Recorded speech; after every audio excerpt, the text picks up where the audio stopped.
Hi everybody, Mature Simmer here. So welcome back, early morning on the farm. My normal checks are used equipment market and contracts, just to at least understand where we're at. Nothing on the used equipment that is sized appropriately for the operation we've got.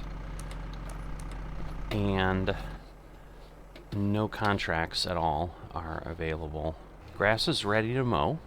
I was hoping this would happen, but obviously we'll see how things proceed, but this is what I was expecting, but sometimes different maps behave differently, so didn't know for sure how it would all go.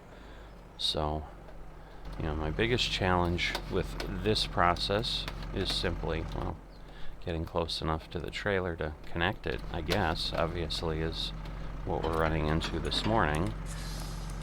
Alright, we are now set. But the challenge is being able to turn, because obviously I've got a little bit of a bigger turning radius at this point than I would otherwise. So let's make sure everything is set, and then I will... I thought I had bumped the button, but I didn't realize I had, entirely messed up my direction. Maybe that's the edge of the field? That just seems like it's off in a direction that I don't want, but I guess we'll find out once we get near the edge. No, it's in line, I guess. That's why the GPS is the GPS, and I am not the GPS. Hence my sense of what is straight down the field is a little bit off. So let's do the easy part. We'll turn on the loading wagon and lower it. So that is done. And then we go ahead, kind of position ourselves, and we start. And there we go. And what I had hoped is what is happening. So I am mowing and collecting. And so what that will mean is faster work of all of this. So I'm assuming we should get very similar results to what we had before, which is going to get us close to 200,000 liters. I've still got about 27,000 liters in the fermenting silo left to be processed this morning. So obviously a partial day. So let me start here. Again, pick things up. But I'm going to run the top end. I'm probably going to go ahead run the bottom end as well. I'm debating if I want to worry about the edge here. I don't know that I really need to, because while this requires a bit more turning, it's not enough that it's going to get in the way. How about that? I can still do things appropriately, or should be able to. I'm trying to remember, I think I did 6 rows last time, and that was plenty, certainly, but, whoops. I didn't realize I was on the whole time, but I was. So it gets a little bit on the edge here. Alright, what did I do? Must have picked up the lawnmower. Okay, what is happening there? Are we mowing now? Yes. Okay. Just having a struggle this morning, which is sadly typical for my mornings. So, getting close to about 50%, but at this point, I'm going to do this work. I'm going to just get that done, and I'll be back and let you know what it all looks like. So this is load number 13 off the field. It took a little bit of effort. I definitely had to dance around to get the last 200 or 300, find little pieces here and there, but was able to completely fill it. So that gives me 209,300 liters off of the field, or the fields. And that leads us to where we are today. Disconnect this because I no longer need the wagon, nor do I need the mower. So I'm going to go put that down because, you know, another grass harvest is behind us. So you can see I'm at 227, 719. I had, again, some left over from the previous cycle. So this is sized well right now, but we've got a little extra capacity. So we've got a few benefits going on here, given the switch back to this tractor and the fact that I could go ahead and mow and collect at the same time. So wasn't an exact science, wasn't using a stopwatch. And once again, as I said, I danced around to get the last 200 liters, which, you know, I'm probably not going to do in the future, but I just wanted to see if I could truly get that much off of what I own, and I was able to. And so that is basically an additional full wagon load of another 1,600 grass that I was able to find by some operational efficiencies and so forth, and just improving my pickup methods.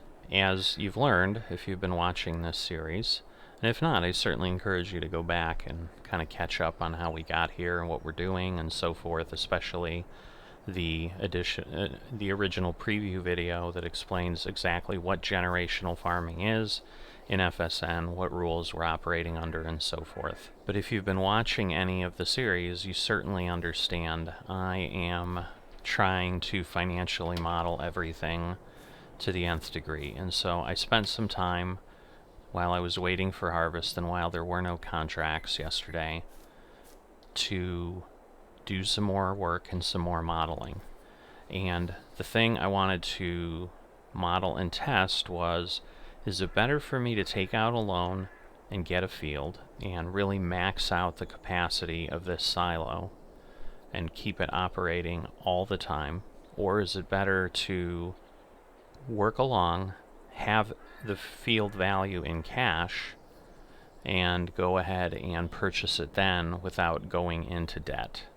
And as with financial modeling, you tend to find surprises, because I think we make assumptions of, oh, it couldn't possibly work this way, it would be better that way. And what I determined is, first off, the field sizes here are not so large, and therefore I'm not paying that much money for any piece of property in the local area here on the map, so I can make up for that in a year. So part of the risk we've got with generational farming is we don't specifically know how long we're going to be out here and working on things, but we do know that we're going to be given a year's notice before we're moving. So we know we're going to have a year 3 because we haven't heard anything into year 2 here. So we'll be going ahead at that point. And so I've got a year from now, certainly, at minimum. Now if I wait, I basically have to get to year 4, basically get through most of year 4, I think, to actually have the money to go ahead and purchase the field outright. Obviously with loans, I can go ahead and do it now, and that also means I immediately increase the throughput of my farm. And the field cost and the lease cost to get the field operating, because again I'm going to have to rent a tractor and a seeder to go ahead and get the grass in to whatever field I'm doing. And as such, what I've figured out is there's a $40,000 or $50,000 advantage to doing it right away than there is to waiting. And that basically is just the 1.5 extra harvests that come out of things by starting earlier. And so then I just perpetually stay ahead, because in year 4, I would have the same costs that I would have now if I go forward and do it. I would just have the cash to cover it directly. Now, there is some loan interest, but the loan interest is not that onerous. So on the loans that I'm going to have to pull, I think I'm still going to be getting less than $500 a month in loan interest. So over the course of a full year, I would pay about $6,000 in interest in the worst case scenario, I believe, which is really, 2 loads of silage, and I have that covered. So after going through that analysis, what I've determined now that I've harvested, because I'd like to keep things on a cycle where I can just mow all my fields, get everything in, and then keep going, I'm going to go ahead and add a field into my farm now, and we're going to go forward. And I'm also estimating the capacity. Again, we're at like 200. Keep in mind the silo does about 320, 330 is its capacity. I'm still going to be below that a little bit, but I'm going to be closer than I am now. So I'm really going to be doing much better at maximizing my profit level. And while the capacity is 300, the throughput is about 250. So I'm going to be exceeding that a little bit, but in the winter I should be able to catch up. So per what I had chatted about in another video about potentially playing those odds, I'm going to go ahead and do that, and then I should be set for my process here. And then, it's really just working my fields, doing contract work in between, which I think is literally what everybody's doing. I don't know what else you would be doing. Obviously, some people have chosen to get into animals and so forth, so there's a little bit of things happening there. But once again, very little downside. And, the bigger challenge I have is if I wait for the cash cycle, I may not be able to execute this at all, because let's say we get to year 4 and suddenly at year 4 they tell us, this is it, this is your last year. Well, it doesn't make sense to buy the field at that point and work it, or not nearly as much sense. So while I'm going to get the field value back, I'm getting minimal benefit. So all that said, I'm going to go ahead and pull the trigger at this point. Alright, so I'm thinking this is the loan balance I'm going to need, $155,000, because again, I had some that was there, so I wasn't fully debt-free yet. That basically means I added $130,000 in loans, because if you recalled, I was at $1,487 before I took out the loans. I've kind of been looking at the various fields, and I've decided this is the one I'm going to go with. So you can see it's $112,200, so I'm going to buy that. So now I own that, and doing pretty well in having some capacity. So again, there was an alternative here, but you can see that's over $30,000. It's $34,000 more. While it looks like there's an additional 1.5 acres of capacity, the field as it sits is really just an additional 1/3 of an acre, between 15 and 17. So again, I had talked about the field in 15 really maximizes the area I've got, where I've got a little bit of that finger sticking out of 42. So that is why I decided against that. It was more expensive and so forth.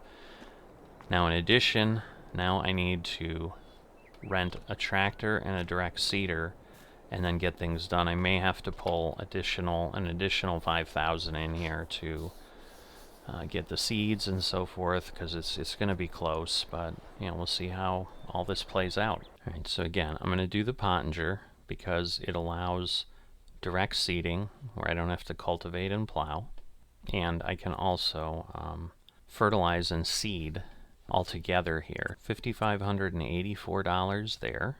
So this is the tractor I'd gone with, GPS and a powerful enough engine to work it. So that's another almost $11,000.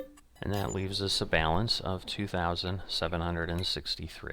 So let me get myself connected up here. Alright, so I'm going to get some seeds. Pretty sure I'll need that. And then I'm going to get myself a bag of fertilizer to start out with as well. And as you can see, we now have very little money. I have a possible problem here in that this will not overplant this, but I'm pretty sure it will. And there we go.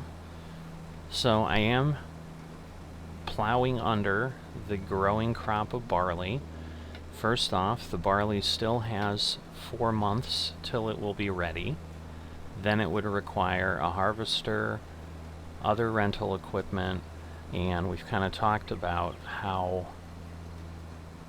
unlikely that is to be of value. The other benefit, or the other issue that we've got to keep in mind is I get barley off this field only if I wait this year. In this case, I'm still only potentially, well, I might get two more harvests off this field, but you know, I might just get one, but there's a possibility that I'm going to get two. And so once again, the value I'm going to get from this field is going to be substantially higher if I go ahead and dig into this the way I have it. So now at this point I am going to go ahead and leave. I'm not going to pick the rocks on this field since I'm not constantly working it. At this point, once again, this equipment is leased. If it's impacting it, then that's not something that's really going to affect me. But if I start to notice something, you know, I may choose to do something with it in the future, but I don't think it's going to be a problem. And then that avoids renting another piece of equipment that I know from experience with those other fields didn't really provide me a whole lot of value.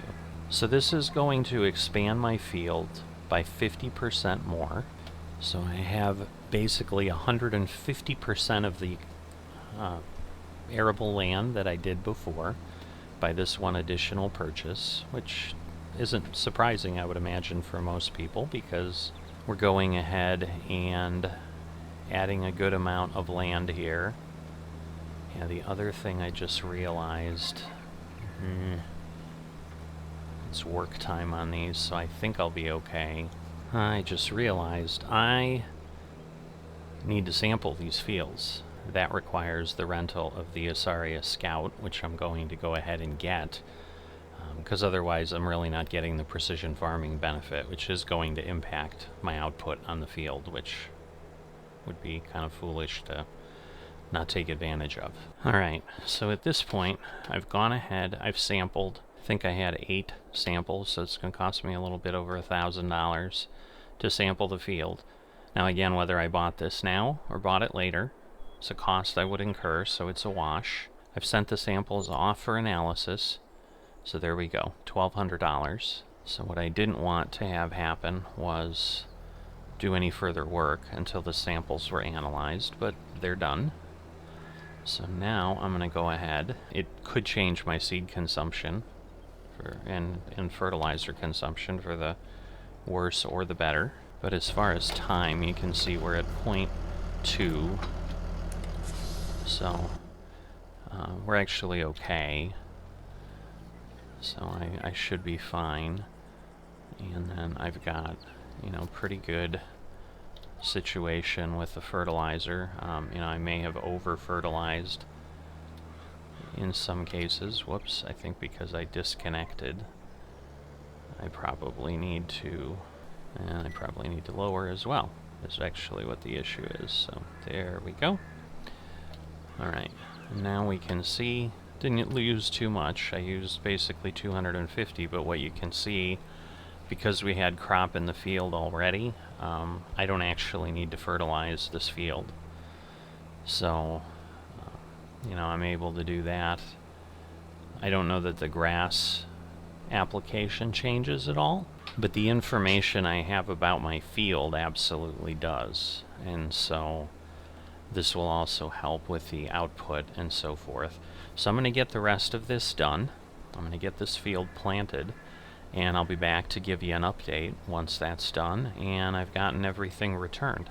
Gone ahead, gotten everything done, and returned the equipment just to make sure that everything's cleaned up. So as you can see, we're planted. We're in growth stage 1 of 3, and we have 3.45 acres here. And you can see my yield's 117 out of a possible 125. There's a little bit of a hit, I'm sure, because of the pH value. That pH value is very closely matched here, so the fields are similar in that regard. Now, to help keep clutter on the map down, which is something important for multiplayer servers, so FSN certainly asks us to focus on that. I had a separate pallet of seeds. I've consolidated that together, so I have, I think, 900 liters or so of seed and about 700 liters of fertilizer. I'm going to be grabbing that fertilizer here, because at this point, while 39 is fertilized, my other 2 fields that I just harvested are not. So I can go ahead and get that done. So I had a little bit of fertilizer in the hopper already. 918. So I'm going to go ahead. I think I'm just going to run these vertically, get these 2 done. I think that's going to be substantially more efficient than what I was doing before. So throwing things down there. Oops. Alright, so what you saw there was a bit of a quirk with this spreader. So I had shrunk the path a bit, even though my rate says 42 when I come back in. It is not, in fact, 42. It spreads at whatever it was set before. So I've run into issues with that in the past, where I suddenly thought, you know, I had something wrong with how the map was drawing and solving things. That's what I thought was initially happening when I had the contract here on 42 to fertilize, and it wasn't appropriately, you know, acting appropriately, but I went ahead and did those kind of resets, and it didn't really help. So as you can see, you know, this is going to cover pretty quickly. You know, we talked about last time, it doesn't take a significant amount of fertilizer to cover these fields. Obviously, the requirement's going to go up a bit with field 39 being added into the mix. You know, it probably is about what I really would have used. Just trying to save the tiny bit, although in theory, with precision farming, I should be able to go across the road now that I think about it, and it will not apply there. So I'm going to have a little bit of a challenge here. So there's always that tiny bit of situation that we've got. Alright, and starting when I turned, that worked, so I didn't lose enough there. It looks like there's a tiny sliver, but I think it's going to consider it done. And then we're going to have a little bit up the side here, where once again I might change out what I do. Yeah, it actually does stop on its own, so I don't have to play the game with the button, so that is good to know. But I can shrink the amount of fertilizer over there on the field. So the plan right now, in the silo, I've got still about 228,000 or so to process and grass. I've got over 32,000. You know, I could take grass to get it delivered. Okay, so I'm going to attempt a little bit of a farming simulator trick here, in that I should be able to do that and get most of the things done by just kind of turning it on, and it quickly dumps in to the location of what I've got. So that way it avoids me having to buy more fertilizer right now. So I pulled that really close, but we're all good here at this point, and everything's applied. Now, I'm guessing the other field, once the grass gets harvested, is immediately going to drop, even though it was at like 180. Got our spreader. We've gotten rid of a pallet because we don't have fertilizer out there. So everything is good. As I said, under 225 now, 33,000. But if I was to sell silage now, it's at 161, which is about $10 lower than what I've been selling it at, $10 or more. And so, we're sitting here. So the plan is, now I can let this process. By the time we're ready to harvest next time, I should have 0 grass left. This should be fully processed through and turned into silage. And then I should be able to refill the grass to get it ready to process. And yes, it would only process up to the capacity that it can hold in silage, but then I control when I'm going to go ahead and sell that off. And so that's really the benefit that we've got. So there's no contracts available right now. That's really all that's left to do today now that we've got our fields fully ready to go.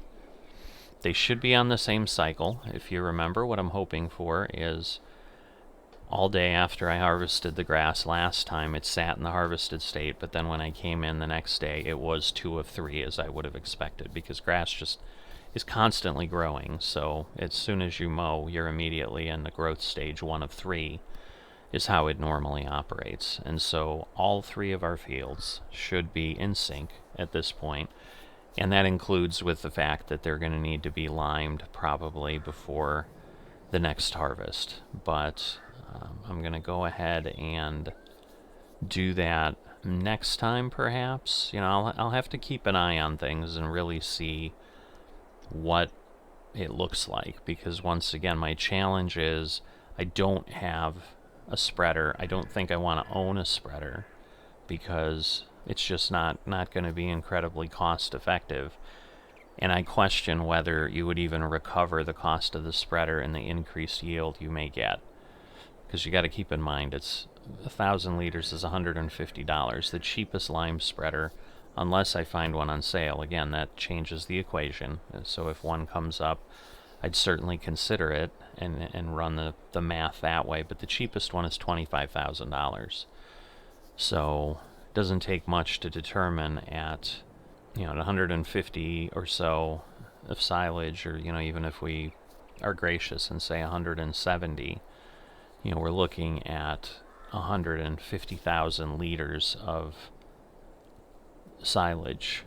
So half my crop of what I expect to get in a harvest just to cover that. So I think I could lease and spread for less than that. And I just don't know, because if the difference is going to be 1% or 2, because I think once lime is bad, it's just bad. I don't think the yield is going to drop further. I think the yield is going to be where it's at. And so my marginal increase is what I need to look at.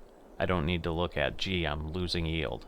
I think that's, once again, a fallacy that is going to suck some people into spending good money on something that really isn't worth a return. It's one thing to try to run your farm efficiently and so forth, but it's a completely other thing when you're building generational wealth, and that's the measure of success versus specifically what's happening on the farm. So again, the generational farming concept causes us to look at things, or should cause us to look at things a little bit differently. That's where I'm at this point. I may do some contracts that may allow me to decrease my loan value a bit. Certainly, if I do that, that'll be wonderful. I'll fill you in on that next time. But for now, I'm going to say sayonara, and I'll see you then.